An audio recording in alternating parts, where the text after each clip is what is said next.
Welcome to the Global Genes Rare Patient Impact Grant FAQ webinar. So today we're going to be going over the general grant process, any changes to this year, and the LOI submission process. So if you have any questions throughout our webinar, go ahead and submit through the Q&A function on your lower right-hand side, and we'll be answering questions throughout the webinar as maybe they pertain to the slides that we're on, or I'll be answering them at the very end. Again, please ask any questions for any clarity or any concerns you have about the webinar or about the grant program. So we always like to start with, of course, the Global Genes mission, which is to connect, empower, and inspire the rare disease community. Of course, we hope that this will create a globally connected community equipped to eliminate the challenges of rare disease. And we believe our grant program is really one of our great programs that really help push both our vision and our mission. As many of you who are used to Global Genes may recognize, this is what we like to refer to as our arrow slide, but it really identifies different aspects and avenues that the rare disease community can take part in. And many times the grant programs, the grant program proposals and projects that you all submit really fall in line with a lot of these different aspects. So let's talk about the grant program. We'll first talk about the goals and objectives, and these haven't changed from our last few years of the grant program. But the goal of the Rare Patient Impact Grant Program is to award programs and projects that offer a tangible and identifiable effect on the rare disease patient and family. And all grant proposals must be impactful, achievable, tangible, and scalable to the community. And I see we still have individuals joining us. So if you are just joining us, we are recording this webinar and we located on our website, most likely tomorrow or Monday. And these slides will also be provided. So if anyone has to jump off early or is jumping on late, you haven't missed anything and will be available at a later date. So some key dates that we have for our grant program, all of these can be found on our website as well as the guidelines for the grant program. But the two key dates I really want everyone to pay attention to most is going to be this letter of intent due date, which is July 3rd, and the letter of intent status notification, and this is going to be July 24th. Again, all of these can be found through our guidelines, but we wanted to give you an overview of what our dates will be looking like throughout the rest of the year. So our eligibility for the grant program, all applicants must be in the United States, this meaning the foundation. The foundation needs to be based in the U.S. Individuals benefiting from this grant can be U.S. and international, but 50% of those benefiting from the grant proposal need to reside in the U.S. If you are a member of an international organization currently joining us for this webinar, we are expanding our grant program to international foundations at either at the end of 2019 or early 2020. So we'll have correspondence about that later. But definitely a lot of the same process will be the same for the international grants. So this is also really great information. You cannot be a 2019 awardee. This hasn't changed. Again, we just don't do back-to-back awardings. Proposals must affect patients and caregivers of rare disease, and they must be completed within the 2020 calendar year. For the innovation and support categories, again, you'll start to notice a few changes if you've joined us for these in the past years. For the innovation and support category, groups must be either a 501c3 or support group and be a part of the Rare Foundation Alliance. If you need the link to our Rare Foundation Alliance to join, you do need to join before the July 3rd deadline, and that form can be found on our website under our Alliances page. If you are a support group, we do request that you have an endorsed letter from a medical professional supporting the project or proposal. One of the new categories we'll be going over later today is our capacity building category.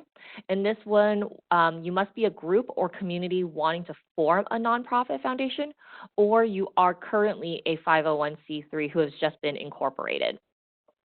If you fall into this category and you've just recently been incorporated, you will need to join our Foundation Alliance. But if you are just a community or group, we can get you started on our FA process. But again, this specific category is for those wanting to also form a nonprofit. So you may not have all of that stuff ready yet. So kind of moving into funding categories, we do have some changes this year. And again, that'll be in the next slide. We'll go over some of the more particular changes. But the three funding categories we have is going to be support, which these projects are meant to help organizations directly serve existing communities through service and support. They help to offer funding to expand foundation's capacity and to help the basic needs of the community. Examples of these projects are webinar series, equipment lending programs, or adding music therapy to a conference. Anything of those sort that offer direct impact like that will be considered a support. For our innovation category, these projects should be crafting unique ways to support the rare community by establishing projects that either meet the general rare disease population, can be applied to other disease communities, or advance science and technology applicable to the community. Some examples that we have from previous years are phone apps, 3D printing models, and conference CEU establishment. For our newest category, capacity building, this is our newest category. We have some additional funding that we decided to explore this category this year and see how it goes. But this one is designed for organizational capacity. Again, this is a new category for us. So this funding will help support the building or sustaining the organization or patient community. The category will support specific disease communities, community groups looking to establish a 501c3 or have newly established their 501c3. This will also help the infrastructure needs. So some examples that we want to put out there is organizational planning meetings, creation of websites, strategies to find and build community, or the establishment of the nonprofit itself. We do have a question. Yes, you will be receiving these slides. This whole webinar will be recorded, and all of this will be made available on our website at a later date, most likely by tomorrow or Monday. Again, if anyone has any questions, I know some of the funding categories we've kind of narrowed down our scope a little bit, as well as added the new categories. So if you do have questions, again, use that Q&A function on your right-hand side to ask anything you'd like about our grant program. So this is the big one. If anyone is attending our webinar who has previously applied for our grants in the past, we do have a few changes this year, and so I really want everyone joining us today to be mindful of some of these changes. And again, ask any questions if you have any confusion or need clarity about some of these changes. The first really big one is our travel support category that we had last year. It has now been reabsorbed into our support category. We do get a lot of requests for travel, scholarship, funding, as well as conference support. So this is really for those of you who are interested in submitting an LOI for your conferences. Again, the travel support's been absorbed into support category. So now foundations may apply for the full maximum request. For the support category, it is a full $15,000 is the max, of which if you are wanting to also have travel support be a part of that, up to $5,000 can be allocated to offer travel support to your community. We do want to offer an example, which is if your proposal for the conference support may be split between providing art therapy, let's say it's valued at $10,000 and $5,000 for travel support. Both of this line items need to be identified in your proposal as well as LOI. So I hope that makes sense for everybody. Again, if that has any more clarity needed, let me know. The capacity building grants, as you all saw, is a new category, and so that's a big change this year. So again, we've received additional funding, and this will help with technical and this will help with infrastructure and organizational capacity. In this particular grant, you'll receive additional technical and training support from Global Genes to support your efforts. We understand that starting a nonprofit can be quite difficult, and so we're here to offer a little bit more guidance in those initial startup processes. This time, not really a change, but still our proposals are all meant to be impactful, achievable, tangible, and scalable. But the capacity building committee rubric will have a slightly different scope when evaluating your grant proposal, although these will all still be looked at because many of you may be new to the nonprofit world or are still forming your nonprofit. The scope of the rubric may be a little bit different in terms of what they're looking for funding. We have a couple questions, so I just want to go ahead and pause real fast while I check those out. Yes. We have the question, could the travel support for attending a conference be applied towards a researcher with expertise in our rare disease who is overseas to travel to the U.S. to attend a conference? Yes, the travel support category can cover that. So if you are looking for, again, conference support, it does have to be clearly defined what we are supporting in your conference. We do not do general overall funding for conference support. So say you would like to have your proposal be for daycare, additional daycare, at your conference, but you would also like to have travel support, whatever travel support means, either getting speakers or getting an international individual, getting U.S. Patients to your conference, you can apply for the full 15 with $5,000 going towards any form of travel for your disease state community. Great. Again, any other questions, feel free to keep sending them over. We're on our fourth bullet point. All top proposals from each category will present to their committee. So this, again, for those of you who've been a part of our grant program in the past, we've had it so that if you are requesting $10,000 or more of funding, that you will be presenting a PowerPoint through WebEx to our committee about your proposal. But this year we will be changing that all top proposals moving into the presentation round will be presenting to the committee regardless of the funding request amount. And kind of in addition to that change, it's not listed here, but we've always requested those presentations be submitted with the application. That will no longer be the case. We will only be asking for the presentations if you've been approved to move on to the presentation round. And the last change this year, we've just made a few minor adjustments to this, but for those of you who may have never taken advantage of this, we do always offer counseling and feedback about your LOIs as well as feedback post our grant program. So we still will be providing upon request prior to the LOI submission deadline, any feedback or consultation about either your proposal or your projects that you would like to write an LOI for. We're happy to do any counseling for that. We are also going to offer feedback as well, but the feedback on whether if you were denied will be done after the completion of the grant awarding process, so not until probably December. So we do ask that you kind of hang tight on that. If you are looking for counseling or feedback, we ask that you email the raregrants@globalgenes.org email.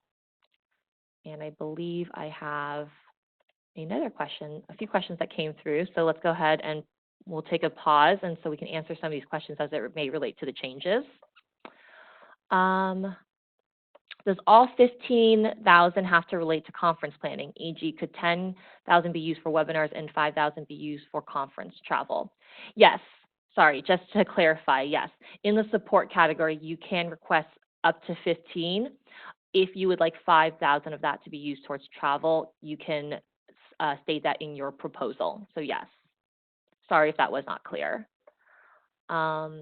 Can an organization apply to more than one category depending on the needs of the organization? Yes, and I believe that is actually in another slide. A change we made to last year that we will still be implementing this year is all organizations may submit more than one letter of intent, either in the same category or multiple categories. If more than one is approved to move on to applications, the foundation may only proceed with one proposal though. But it's up to them to decide if all, for example, you submit 3 letter of intents, all 3 are approved. It will be up to the foundation to proceed with their strongest application proposal. Let's see, we have another couple, we have a few more questions. We have another question, how far in advance do we need to request the LOI feedback? You can really request all the way up until probably within 48 hours to the deadline, but anything earlier would be much appreciated. But we're willing to take requests as far in advance as possible, and we'll go up until pretty close to the deadline. It's best if you are looking for initial feedback on just on your projects of maybe which ones to submit proposals on. We're happy to do a preliminary call, and then you can submit an LOI draft to us again in a little bit after, and we're happy to jump on another call again to provide more feedback on the actual LOIs. We had another question about can we apply for more than one category? Hopefully my previous answer answered that. If not, let me know and I'm happy to kind of go through it a little bit more. For capacity grants, is there a document that shares what you cover in more detail? For example, startup programs only, salaries, etc. We do not have a document currently, but if you have questions about what specifically that capacity grant will be able to cover, you can go ahead and email us, and it may actually be easier because the capacity building grant will probably be very unique to each foundation or each group applying for it. It may be best to set up a call through the Rare Grants email, and we can discuss a little bit more about where your current disease community is at.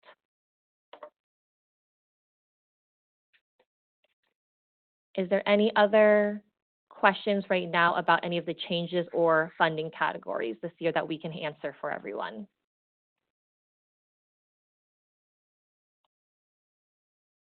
Great. Hopefully all of those answered your questions. Again, if you have more questions or need more clarity, please let me know through the chat or Q&A function. I'm happy to provide more clarity. I'm sure others on the call would appreciate it as well if I'm not being clear enough. Or if you have a particular situation you'd like to discuss, go ahead and feel free to copy down that email, raregrants@globalgenes.org, and we'll go ahead and start filtering through those questions via email with each one individually. Great. So we'll go ahead and move on to the distribution and benefits of the grant program. For those of you who, again, have joined us in previous years, this probably hasn't changed that much. The number and size of our awarded grants annually will be dependent on our funds raised by Global Genes. Our funds cannot be transferred to personal accounts, so all foundations and groups must have a bank account in their name. If you are applying for the capacity building grant and you are not yet fully formed and do not have a foundation bank account, we will work with you independently in order to figure out how we will work through fund transfers. So I just want everyone to know who's thinking about applying in that capacity building grant that we understand some people may not be at this place yet. Again, which is why this grant exists, is to help you guys get to this place with your foundation. The funding amounts per category are as follows. Capacity building, it is a max of $10,000. The innovation, it is a max of $15,000, and the support is a max of $15,000, which $5,000 may be utilized and requested towards travel scholarships or stipends.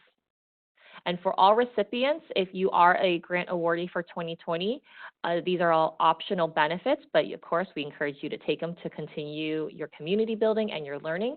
But the foundations will receive one free registration as well as one travel scholarship per organization. And you'll also be offered an opportunity to present a poster about their funded project or program at our summit. If you are unable to attend, you can still submit a poster for showing purposes. And again, that will be worked out with me a little bit into the 2020 year. The reporting, again, no changes here. We do request that case studies are provided to us within 45 days after the close of the program or project.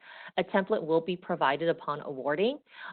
These case studies are submissions of quotes, testimony, videos, pictures. They're really more particular and individualized to the specific foundation and project.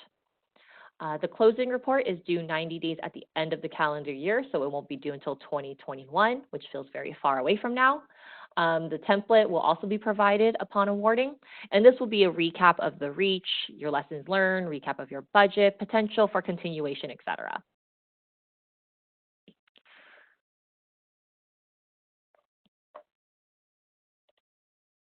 The grant submission process. So before we get started, I want to go ahead and see if there's any other questions that the audience has for right now. I did see one come in. If you are not going for capacity building, but rather innovation, but are not nonprofit, no bank account, will Global Genes work out a way with us? We have a university doctor letter of recommendation. So yes, so this would be considered, you would be a support group, again, which is one of our eligibilities. The support group would need to, again, be a part of our foundation alliance. But yes, if you are a support group, but you are not looking to incorporate or go towards that capacity building grant, you are a support group and looking to go towards a support or innovation grant, you still can.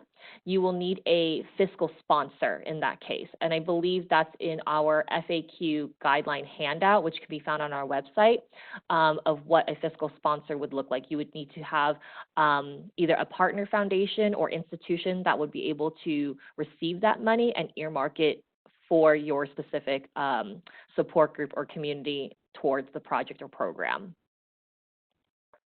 I hope that answered your question. Let me know if that needs more clarity, or again, feel free to email me at the Rare Grants, and we can always talk through that a little bit more offline. Perfect. Any other questions from our audience before we move through the grant submission process? Great, I don't see any extras coming through, so we'll go through this process. Again, this is all detailed out in the grant guidelines, which can be found on our website. So the grant submission process, you'll submit your LOI. The link is accessible via the website under the grant, the Rare Patient Impact Grant tab. If you are submitting a letter of endorsement, again, this will be for those who are not 501c3s. Again, that's a medical letter of endorsement. It must be submitted with your LOI as one full document. Our submission form can only upload one document. I cannot take multiple documents, so please make sure this is all submitted all at once. If approved, the link to submit your application will be emailed to you. We will send status notifications regardless, but if you are approved, the link to submit your application will only be found in this email. It will not be accessible through our website. You'll submit your full application by the deadline. Grant applications will be under review by the committees. Each category has a separate review committee. These committees will be made up of industry experts of the rare disease community and will be a little bit tailored towards the specific category that you'll be requesting for. The top applicants in each category, regardless of the funding request, will be asked to present their proposal to their respective committee. A link will be provided to sign up for a presentation time slot. This will all be done via WebEx. Presentations will be no longer than 10 slides, and you'll have about 15 minutes to present, and there'll be 10 minutes of follow-up questions, if any, from the committee. And lastly, the applicants will receive their status of awarding. Again, we'll provide status regardless, but the applicants will receive status of awarding, and if you are awarded, pre-calls will be set up, and those links to set up those pre-calls will be found in your awarding letter. I just want to emphasize that all applications are reviewed under the same rubric by an independent review committee. There is no one on our committee that is from the Global Gene staff or of our board or of our MSAB, so there should be no bias. We do ask that if any of our community members are biased towards the community, that they recuse themselves from scoring any of those grants. And these committee members will consist of, again, of leaders from the medical, research, industry, academic, and nonprofit fields. If you do have questions of what the rubrics look like, I'm also happy to talk with you about what overall they look for in the grants through the applications. Again, this can all be done through consultations. Please set those up through the Rare Grants email if you have questions about it. So the letter of intent, probably the most important thing we'll talk about today. Again, that is due on July 3rd by midnight, again, via our Global Genes website under the Rare Patient Impact Grant tab. Foundations and groups may submit more than one LOI to the same or multiple categories. If more than one LOI is approved, foundations or groups must choose only one for applications. As a reminder, Global Genes does not fund personal requests, and we do not fund research. If you have more questions about what we do not fund, again, let me know. There's a longer response in the guidelines that details out with examples if you have more questions about it.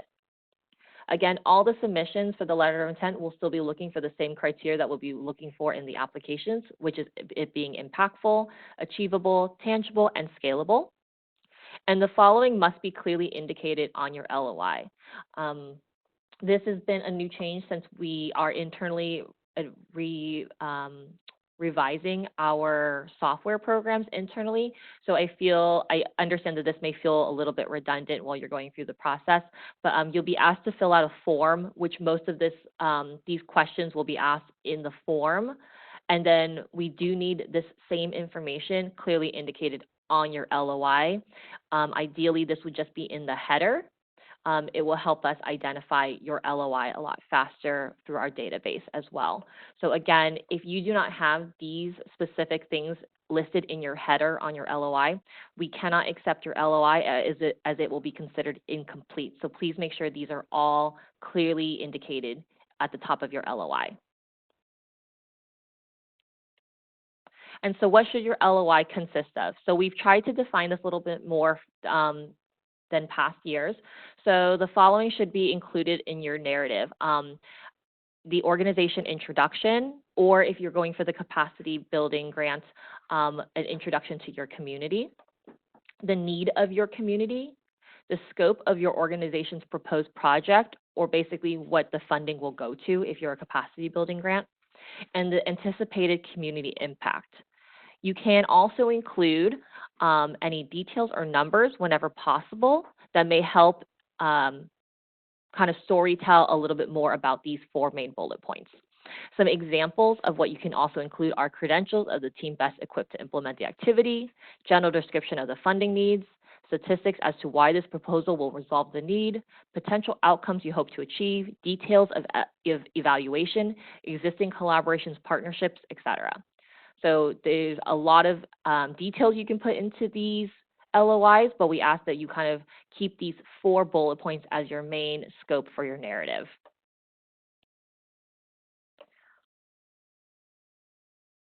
I see a few more questions coming in, and so we'll just move right into the Q&A.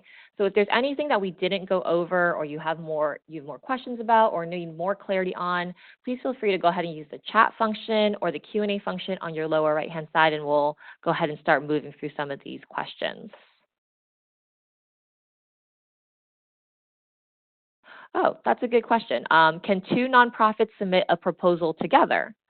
Yes, we have had that in the past. We have had institutions collaborate on a proposal together. We would just need identification of where the funding will go to in terms of who we would be making the funding checks out to. We just need to know whose bank account we would be focusing the funding funnel towards. As long as that's clearly identified, yeah, absolutely. We're happy to have a proposal from 2 nonprofits. We love seeing the collaboration. As everyone knows, Global Genes is all about collaboration. So of course, we love seeing that from our partners. Are there any other questions I can answer for the audience? Anything that we didn't go over, I can create more clarity on? Oh, is there a page limit on the LOI? Yes, I apologize. That is not listed. It is in the guidelines. There's a little bit, again, I encourage everyone who is considering applying for our Rare Patient Impact Grant to review the guidelines in full. Those can be found, again, on our website. But yes, there is a page limit. It is 1 full page, so 1 front and back.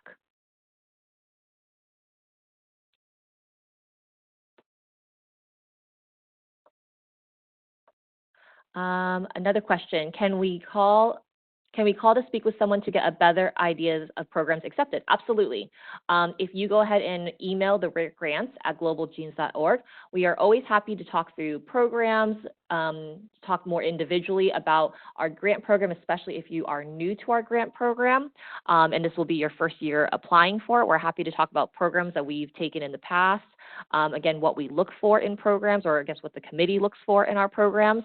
A good way to look at what we have accepted in the past, we do have our 2019 awardees listed with their projects detailed on our website, so I encourage you to check that out. But yes, we are happy to speak to you about your programs that you would like to think about proposing, or what we have accepted in the past. No problem. Going back to funding priorities, is capacity building only for new nonprofits or startup nonprofits?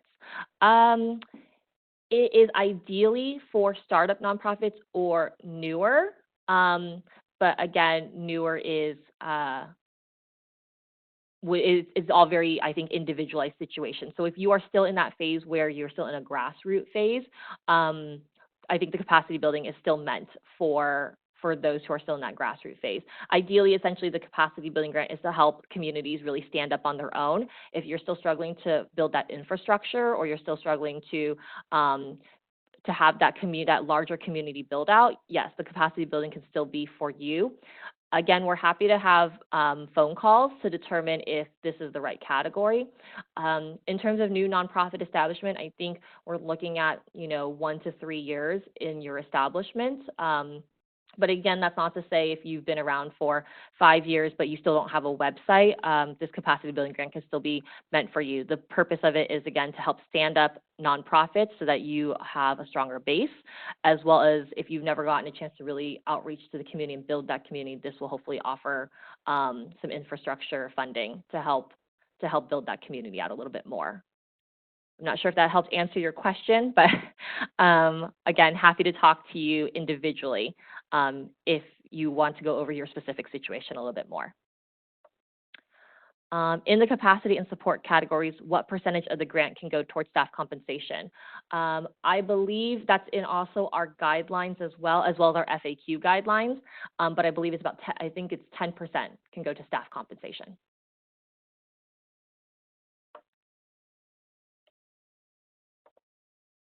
We have a few more that came through our chat. Is this only available for USA nonprofits? Yes, unfortunately, this particular funding round, the nonprofits do have to be US based. Again, the reach can be international, but the foundation has to be based in the US itself.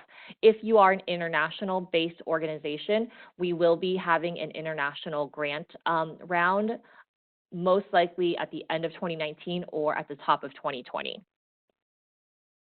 Does the review board take into consideration that this may be our first time applying for a grant?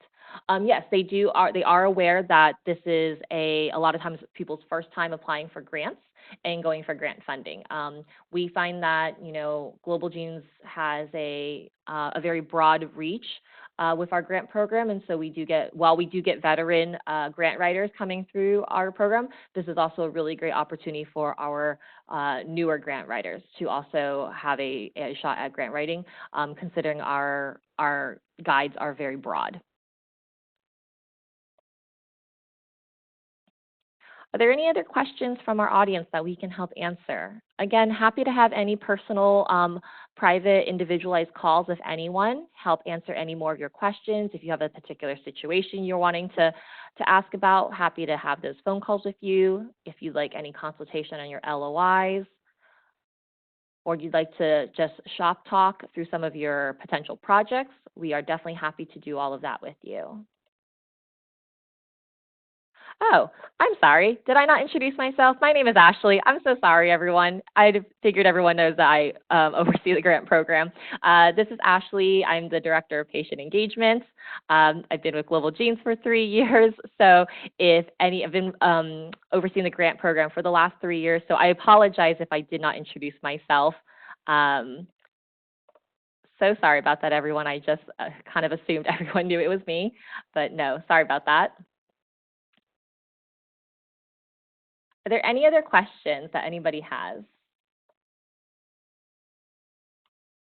All right, wonderful. Well, I don't see any more coming through, but again, these will be, the slides and the presentation will be uploaded to our website, again, by either Friday or Monday.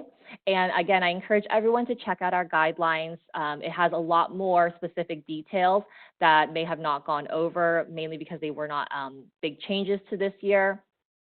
And we really look forward to having everyone hopefully apply for our grant program this year. We had a great turnout last year, so we're really hoping for another great turnout this year. The more we can show the need, the more we can hopefully get more funding for our program.